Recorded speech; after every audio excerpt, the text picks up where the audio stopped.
할렐루야. 귀하고 복된 주일입니다. 사회적 거리두기가 완화되었다고는 하지만 아직도 여전히 어려운 가운데 있습니다. 하지만 우리 또 각 가정에서 또 온라인 영상으로 예배드리시는 우리 성도님들과 또 이 자리에 또 구별해 나오신 우리 성도님들을 예수님의 이름으로 환영하고 축복합니다. 우리 사랑의 눈빛으로 우리 좌우에 계신 분들과 우리 반갑게 우리 인사하겠습니다. 잘 오셨습니다. 반갑습니다. 잘 오셨습니다. 반갑습니다. 잘 오셨습니다. 또 반갑습니다. 정말 그 일부 예배 때 처음 여기 앞에서 앉아서 예배 드리는 성도님들을 이제 대면하게 됐을 때 마음이 너무 뭉클하더라고요.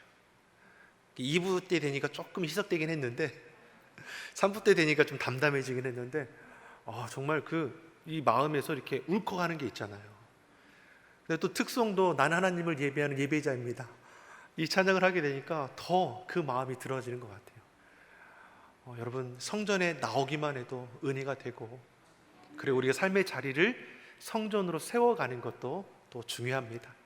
여러분, 이 시기가 빨리 지나가서 온 성도가 마음을 다하여 하나님 예배하고 영광 올리는 그날이 속히 올 수 있도록 우리 깨어서 기도해 주시기 바랍니다.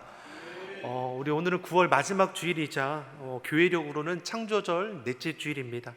천지 만물을 창조하신 하나님께서 이 코로나로 오염된 이 땅을 속히 고쳐주시고 새롭게 해주실 줄 믿습니다. 특별히 어려울 때에 하나님의 은혜 가운데 이기시고 또 추석 명절을 앞두고 있는 또 주일이지 않습니까? 이번 추석은 매스컴을 통해서도 고향 방문을 좀 자제하라고 지자체부터 해가지고 현수막도 걸어놓고 가족 공원 묘지도 일시 폐쇄하는 것도 우리가 보게 됩니다. 아범아 며느라 코로나 몰고 오지 말고 용돈이나 보내라 이런 현수막 볼 때 참 지금 시기가 참 조심해야 할 때이구나라는 생각이 듭니다. 우리 따스한 눈빛으로 우리 서로 이렇게 인사하겠습니다. 그럼에도 추석 명절 잘 보내십시오. 그럼에도 추석 명절 잘 보내십시오. 여러분, 이제 가족과 함께 시간을 보낼 때 또 가까운 곳에 나가게 될 때 꼭 안전수칙을 잘 지키셔서 서로의 건강을 잘 지켜나갈 수 있기를 바랍니다. 사도 베드로는 로마의 박해로 인해서 고통 가운데 흩어질 수밖에 없었던 초대교회 성도들을 이 서신을 통해서 위로하고 권면해 주었습니다. 극심한 고난을 이길 수 있는 방법이 무엇입니까? 하나님의 말씀을 붙드는 것입니다. 하나님께서 무엇을 말씀하셨습니까? 고난은 잠깐 근심하는 것 되지만 고난을 지나가게 됐을 때, 주님 앞에 서게 됐을 때 칭찬과 영광과 존귀가 너희에게 가득할 것을 말씀하는 겁니다. 근데 고난 앞에 어떻게 하라는 겁니까? 인내하고 견디어 나아갈 때라고 말씀합니다. 저희의 삶도 비슷한 것 같아요. 지금 때는 어떡합니까? 인내하고 견디어 내야 할 때입니다. 기도함으로 주의 말씀을 붙들고 사람 중심에서 하나님 중심으로, 세상의 가치에서 말씀 중심으로, 세상에 속해 있던 자리에서 자꾸만 교회 중심으로 우리 삶을 되돌아볼 수 있는 기회로 삼으시기 바랍니다.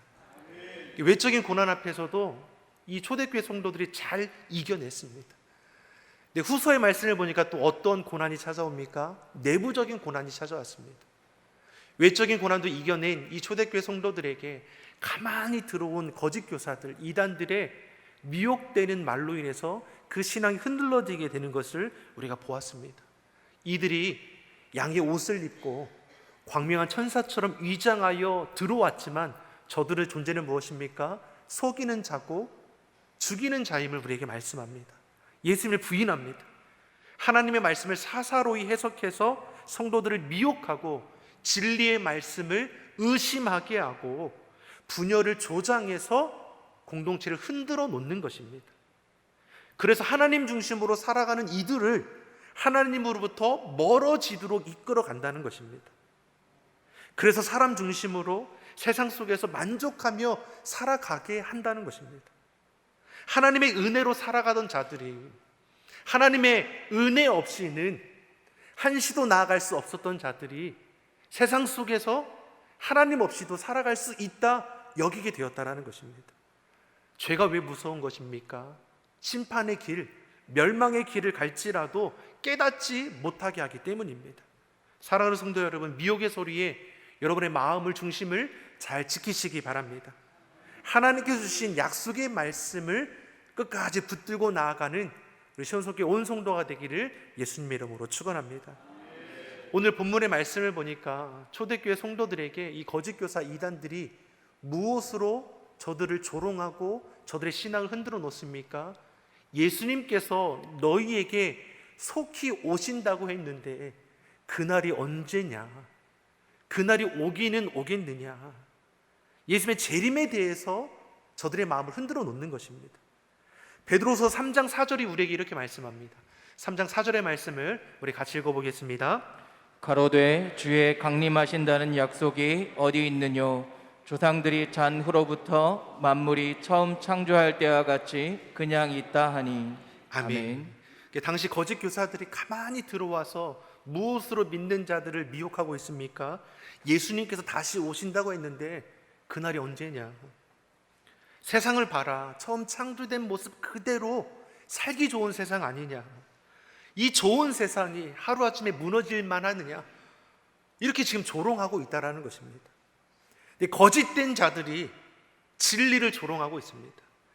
그리고 거짓된 그 말들에 진리를 쫓는 자들이 흔들릴 수 있었다라는 것입니다. 이런 미혹의 소리 앞에 사도 베드로가 분명히 저들에게 말씀합니다. 세상이 여전한 것은 심판이 없어서가 아니라 천년을 하루같이, 하루를 천년같이 기다리신 하나님의 은혜와 사랑이 있기 때문이라는 겁니다. 사랑하는 성도 여러분, 하나님께서 오래 참아주시는 것입니다. 우리 본문 8절과 9절이 우리에게 이것을 말씀합니다. 8절 9절 같이 읽어보겠습니다. 사랑하는 자들아, 주께는 하루가 천년 같고 천년이 하루 같은 이 한 가지를 잊지 말라. 주의 약속은 어떤 이에 더디다고 생각하는 것 같이 더딘 것이 아니라 오직 너희를 대하여 오래 참으사 아무도 멸망치 않고 다 회개하기에 이르기를 원하시느니라. 아멘. 하나님의 때가 더딘 것은 하나님의 사랑이기 때문이라는 겁니다.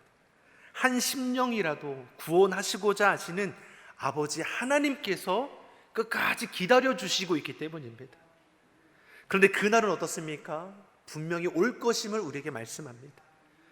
그리고 그날을 우리가 알 수 없기에 이것을 가지고 속이는 자들도 일어날 것을 말씀하고 있습니다. 사랑하는 성도 여러분, 하나님의 시간과 사람의 시간의 개념은 다른 것입니다. 사사로이 해석한다는 것이 무엇입니까? 사람 중심으로 말씀을 해석하면 오류와 왜곡이 일어날 수밖에 없는 것입니다. 그러기에 우리는 무엇입니까? 하나님의 말씀을 붙들고 깨닫게 해주시기를 사모하면서 기도할 수 있어야 하는 것입니다. 하나님께서 참아주시기 때문에 지금도 우리는 이 땅 가운데 살아가는 것입니다. 이 시기가 우리에게 기회가 되어야 하는 겁니다. 자신의 삶을 돌아보는 기회, 우리 가정을 다시금 회복하고 지킬 수 있는 기회, 이 나라 이 민족의 연약함과 죄과를 내 죄로 여기고 기도함으로 돌이키는 기회로 삼을 수 있기를 바랍니다. 베드로가 이것을 우리에게 말씀합니다. 본문 10절이 우리에게 뭘 말씀합니까? 주의 날이 도적같이 올 거라는 겁니다. 10절의 말씀 같이 읽어보겠습니다. 그러나 주의 날이 도적같이 오리니 그날에는 하늘이 큰 소리로 떠나가고 체질이 뜨거운 불에 풀어지고 땅과 그 중에 있는 모든 일이 드러나리로다. 아멘. 그러나 거짓 교사들이, 이단들이 주의 날을 조롱하듯 말하고 약속의 말씀을 의심하게 하지만, 그러나 주의 날이 반드시 올 것인데 어떻게 온다라고 말씀합니까? 도적같이 올 것을 말씀합니다. 이 날이 언제인지 우리는 알지 못합니다. 다만 주의 날이 임할 것을 우리에게 약속하셨습니다. 이 말씀은 사도 베드로가 자신의 생각을 전달하는 것이 아니라 예수님께서 제자들에게 주셨던 그 말씀을 그대로 전해주고 있는 것입니다. 마태복음 24장 42절에서 44절에 예수님께서 제자들에게 이렇게 말씀하셨습니다. 우리 같이 읽어보겠습니다.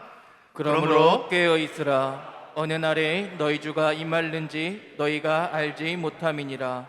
너희도 아는 바니 만일 집주인이 도저히 어느 경점에 올 줄을 알았다면 깨어 있어 그 집을 뚫지 못하게 하였으리라. 이러므로 너희도 예비하고 있으라. 생각지 않은 때에 인자가 오리라. 아멘. 우리가 인생을 살아갈 때 내일이 당연히 주어질 것처럼 살아갑니다. 그리고 우리는 다음으로 미룰 일이 너무나 많죠. 근데 내일 일이 더 이상 오지 않게 된다면, 오늘이 내 인생이 마지막 날이 된다면 어떻게 하겠습니까? 오늘 하루를 귀하게 여기며 살아갈 수밖에 없다는 것입니다. 주님 오실 날은 도적같이 임한다고 했습니다. 알 수 없습니다. 알 수 없기 때문에 불안하고 초조하게 인생을 살아가라고 하는 것입니까? 그렇지 않습니다. 하루하루 하나님 앞에 부끄럽지 않는 삶을 살아가라고 우리에게 깨어 있을 것을 말씀하고 있는 것입니다. 믿는 자는 언제 어디서든 코람되어 하나님 앞에 구별되게 살아가기로 작정된 자이기 때문입니다. 그날이 언제인지 알 수는 없지만 도적같이 임할 것임을 우리는 잘 알고 있습니다. 그러기에 그날에 우리가 주님 보시기에 부끄럽지 않고 인정받을 수 있는 삶의 모습으로 나아갈 수 있기를 예수님의 이름으로 축원합니다. 그러면 마지막 날에 주님이 임재하신 그날에 어떤 일이 일어나는 것입니까? 본문 10절 같이 한번 읽어보겠습니다. 10절의 말씀 같이 보겠습니다.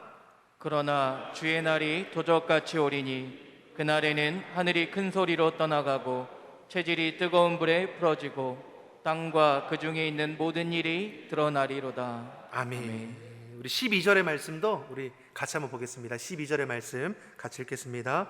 하나님의 날이 임하기를 바라보고 간절히 사모하라. 그날에 하늘이 불에 타서 풀어지고 체질이 뜨거운 불에 녹아지려니와. 아멘. 10절 12절 동일한 말씀입니다. 하늘이 큰 소리로 떠나가고 이 땅이 무너지게 되는 날입니다. 우리가 바라보는 하늘도 우리가 바라보고 있는 모든 것들이 다 무너지는 날입니다. 체질이 뜨거운 불에 풀어지고 세상을 구성하는 모든 요소들이 불에 타서 녹아버릴 것이고 이 땅의 모든 것이 무너지는 날입니다. 땅과 그 중에 있는 모든 일이 드러나게 된다라고 했습니다. 우리가 감추어 두었던 것, 우리가 숨겼던 것들, 남모르게 덮어두었던 것들이 그날에는 밝히 드러나게 될 것입니다. 그날에 내가 세상에 의지하는 모든 것들은 다 무너지게 되는 것입니다. 그런데 믿는 자들에게 주님 오시는 이 날, 심판의 날에 대해서 우리는 무서워 두려워하는 자가 되어서는 안 될 것을 말씀합니다. 왜 그렇습니까? 이미 우리 하나님 아버지께서는 이미 될 일에 대해서 예고해 주셨기 때문입니다. 그것을 17절이 우리에게 이렇게 증거해 줍니다. 17절의 말씀을 우리 같이 읽어보겠습니다. 그러므로 사랑하는 자들아 너희가 이것을 미리 알았은즉 무법한 자들의 미혹에 이끌려 너희 굳센 데서 떨어질까 삼가라. 아멘. 우리가 그날이 언제인지는 알지 못하지만 그날이 언제인지 우리가 모를 뿐이지만 그날에 될 일에 대해서는 우리는 예고되어 있다는 것입니다. 너희가 이것을 미리 알았은즉 무법한 자들의 미혹에 이끌려 너희들이 낙심하여 넘어지지 말라는 것입니다. 모든 것이 풀어지고 모든 것이 무너지는 그날에 우리는 하나님의 자녀된 자로서 영광의 날로 우리는 서게 될 것입니다. 아멘입니까? 노아의 홍수, 소돔과 고모라를 통해서 그날이 심판의 날임을 우리에게 보여주셨습니다. 하지만 믿는 자에게는 영광의 날이며 영원한 생명이 시작되는 하나님의 크신 역사가 이루어지는 날이기 때문입니다. 그럼 그날에 우리는 어떻게 해야 합니까? 주님의 날을 우리가 기대하며 준비해야 하는데 우리는 어떻게 그러면 그날을 바라보며 살아가야 합니까? 세 가지를 오늘 베드로 사도는 우리에게 말씀해 줍니다. 첫 번째, 우리가 어떻게 행해야 하느냐? 거룩한 행실과 경건함으로 살아갈 것을 말씀합니다. 11절의 말씀을 같이 한번 읽어보겠습니다. 11절의 말씀입니다. 이 모든 것이 이렇게 풀어지리니 너희가 어떠한 사람이 되어야 마땅하뇨 거룩한 행실과 경건함으로. 아멘. 아멘. 모든 것이 이렇게 풀어지느니 모든 것이 무너지는 날입니다. 인간이 의지하고 자랑하던 모든 것들이 다 무너지고 붕괴되는 날입니다. 그때 너희가 어떤 사람이 되어야 마땅하냐? 그날에 결코 무너지지 않을 것이 있습니다. 깨어지지 않을 것이 있습니다. 그것이 무엇입니까? 성도의 거룩한 행실과 경건이라고 말씀합니다. 심판의 불 앞에서도 결코 소멸되지 않을 것은 성도의 거룩한 행실과 경건입니다. 우리가 무엇으로 하나님 앞에 기쁘시게 할 수 있습니까? 거룩한 행실과 경건이라고 말씀합니다. 거룩이 무엇입니까? 세상과 구별되는 것입니다. 세상과 달리 살아가는 것입니다. 세상을 닮아가지 않겠다라는 것이 거룩입니다.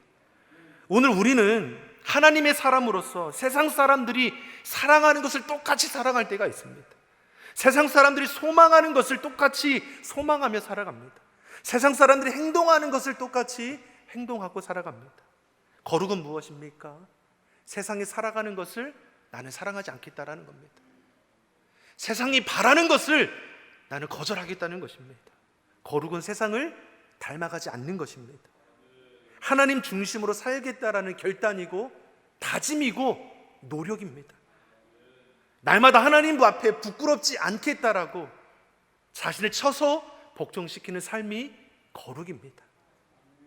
그러한 행실과 경건함으로 하나님 앞에 인정받는 저와 여러분이 되기를 예수님의 이름으로 축원합니다. 두 번째로 주님이 다시 오실 날을 기대하며 어떻게 살아야 합니까? 그날을 사모하며 살아갈 것을 말씀합니다. 우리 본문 12절의 말씀을 같이 읽어보겠습니다. 12절의 말씀 같이 읽겠습니다. 하나님의 날이 임하기를 바라보고 간절히 사모하라.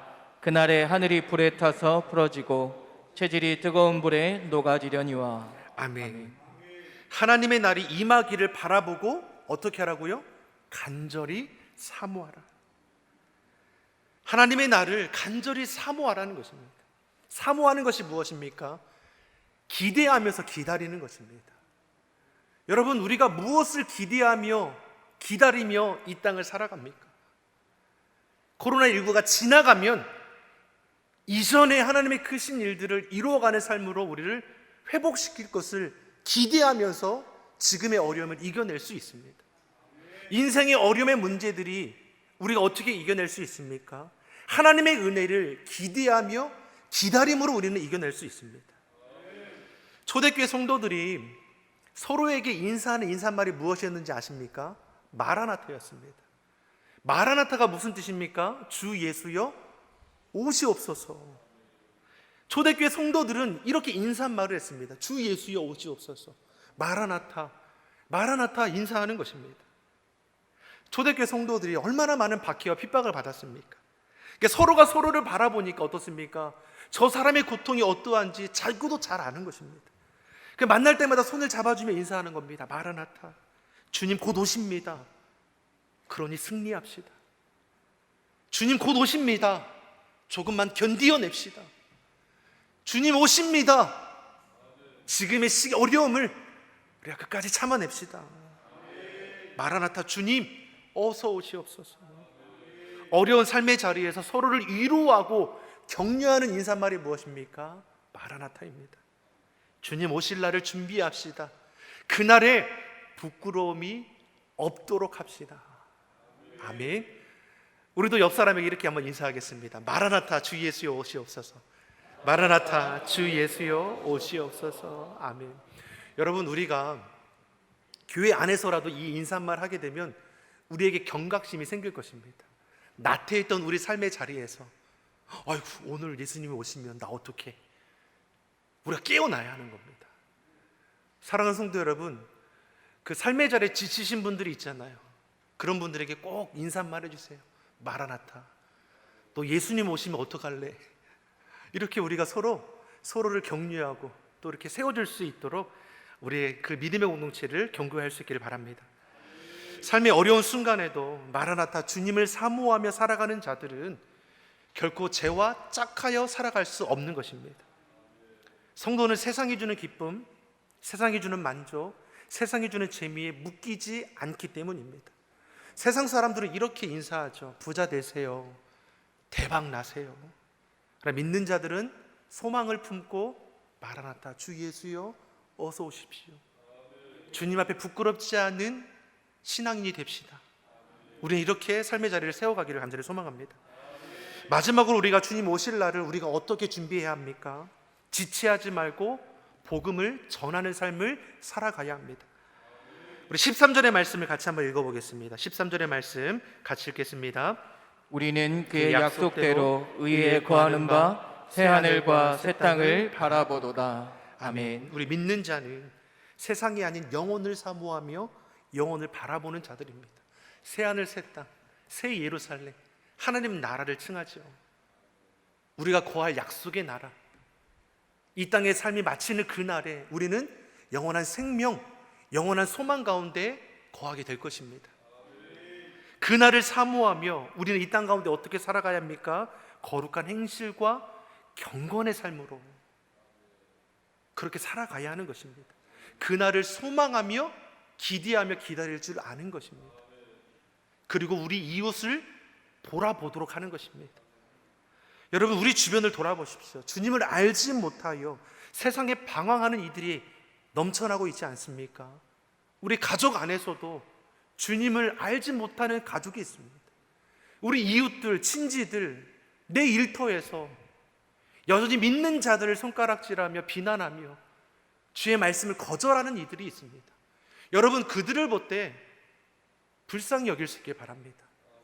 세상의 소리에, 비난의 소리에 여러분 마음 흔들리지 마십시오. 세상은 구별된 그리스도인들을 비난하게 되어 있습니다. 자꾸만 세상을 거절하고 주의 말씀 따라 행동하고자 하는 자들을 시험에 들게 할 수밖에 없는 것입니다. 우리가 거기에 낙심하고 넘어질 이유가 무엇입니까? 우리는 하나님 앞에 살아가는 자들로 마라나타 주 예수여 어서 오십시오, 주님을 소망하는 살아가는 자들이기 때문입니다. 누구도 피할 수 없는 심판대에 우리 모두는 서게 될 것입니다. 믿는 자는 영원한 생명에, 영원한 소망 가운데 새하늘 새 땅, 새 예루살렘, 하나님 나라에 우리가 거하지 않습니까? 하지만 주님을 알지 못하는 자들은 영원한 지옥 형벌에 떨어지게 되는 것입니다. 여러분, 지금 이 시대 사람들은 천국 지옥 듣고 싶어 하지 않습니다. 하지만 이것이 진리입니다. 주님은 분명히 오십니다. 그 날에 여러분, 우리가 내세울 것은 내가 품고 있는 예수 그리스도, 그분 한 분밖에 없는 것입니다. 여러분, 영혼 구원을 위해서 기도해 주시기 바랍니다. 영혼 구원을 위해서 기도하십시오. 그 영혼을 불쌍히 여기며 기도할 때 하나님께서는 저 영혼을 구원할 수 있도록 길을 열어주시고 사람을 돕는 자를 더해 주실 줄 믿습니다. 이처럼 사도 베드로는 로마의 박해로 인해 흩어졌던 그리스도인들을 향하여 우리가 나그네가 되었다라고 했습니다. 저희도 나그네 아닙니까? 이 땅을 방황하는 나그네가 아니라 천국 본향을 향해 나가는 거룩한 나그네, 순례자입니다. 저와 여러분이 순례자의 삶을 기쁨으로 살아갈 수 있기를 간절히 소망합니다. 생명의 길, 은혜의 길을 떠나는 일이 없기를 바랍니다. 어떠한 박해, 어떠한 환난, 시험이 있을지라도 생명의 길을 떠나는 일이 없기를 바랍니다. 참고 견디어내십시오. 하나님이 허락하신 소망을 기대하며 기다려 보십시오. 우리 주님 반드시 역사하십니다. 오늘도 이것을 우리가 기억하며 하나님의 사람으로서 선한 양심을 따라 거룩한 행실과 경건함으로 하나님의 나라를 이루어가는 저와 여러분이 되기를 예수님의 이름으로 축원합니다. 기도하겠습니다. 사랑의 하나님 아버지, 이 시대의 어려움 가운데도 우리의 마음과 믿음과 삶을 지키게 하여 주옵소서. 세상의 소리와 헛된 것들로부터 우리의 마음을 견고히 세우게 하시고 하나님 중심으로 시대를 분별하여 주의 뜻을 이루어 가게 하옵소서. 마라나타 주 예수여 오시옵소서. 주님 오실 그날을 사모하며 거룩한 행실과 경건으로 매일매일 승리하게 하여 주옵소서. 감사드리며 예수님의 이름으로 기도드립니다. 아멘.